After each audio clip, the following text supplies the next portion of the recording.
Bonjour, c'est Myriam du plaisir de manger sain. Je reviens de mon potager et j'ai encore cueilli des tomates.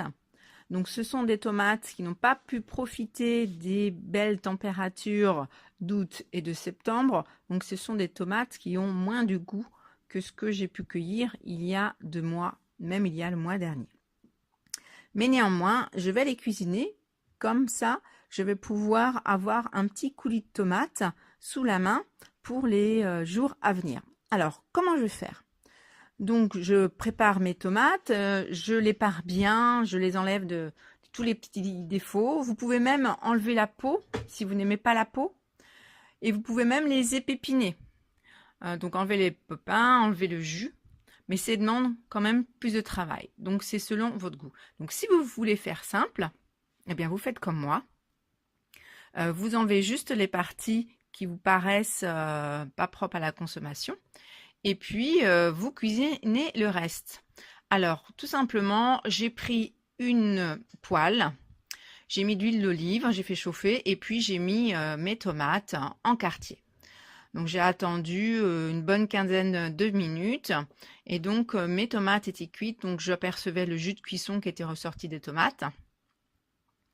Donc à partir de là, vous pouvez également saler, poivrer, mettre des épices, mettre également pourquoi pas des plantes aromatiques. Vous pouvez, si vous avez encore par exemple du basilic dans vos jardins, mettre du basilic, c'est très sympa. Donc, qu'est-ce qu'on peut en faire? Tout simplement, soit on cuisine après avec une viande ou avec un poisson. Ça permet d'avoir un légume d'accompagnement. Ou je vous propose de faire une petite technique que j'ai appliquée justement pour ces tomates. Donc, pour pouvoir conserver plusieurs jours ce petit coulis de tomates, eh bien, je le vais mettre directement dans un bocal en verre que je vais fermer. Et que surtout, je vais doser à chaud. Alors, doser à chaud, qu'est-ce que ça veut dire? Ça veut dire que dès que vous avez estimé que la cuisson des tomates est terminée, donc vous arrêtez donc la cuisson des tomates et vous mettez tout de suite ces tomates dans un bocal en verre.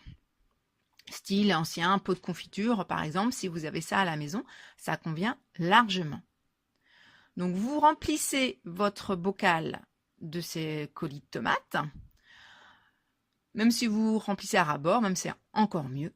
Donc vous fermez avec le couvercle, pas forcément à fond, hein, mais bien fermé. Et puis surtout, vous allez retourner ce bocal, comme vous pouvez le voir sur cette photo. Et là, vous allez faire refroidir doucement ce coulis pendant une bonne demi-heure, une petite heure. Et puis après, eh bien, ce petit coulis de tomates, vous allez le conserver dans votre réfrigérateur et vous allez pouvoir conserver ce colis de tomates pendant quelques jours, même je dirais jusqu'à 2 semaines. La tomate est un produit qui est très acide, donc ça va aider à la conservation. Donc voilà, c'était ma petite astuce et puis ma petite recette de coulis de tomates. Donc si ça vous inspire, eh bien allez-y, foncez. Et puis vous pouvez très bien adopter ces techniques de conservation pour vos plats que vous préparez chez vous. Par exemple, hier, j'ai cuisiné du bœuf carotte et je me suis dit, ça fait quand même beaucoup. On va pas pouvoir consommer ça dans les 2 jours. Donc, j'ai fait la même technique. J'ai mis tout dans un bocal, rempli à fond. Je l'ai renversé, je mets à refroidir et puis mon bocal m'attendra. Donc, et puis, je mangerai ça la semaine prochaine, tranquillement. Ça va se conserver sans problème. Donc voilà pour mes astuces du jour et je vous dis à bientôt. Au revoir.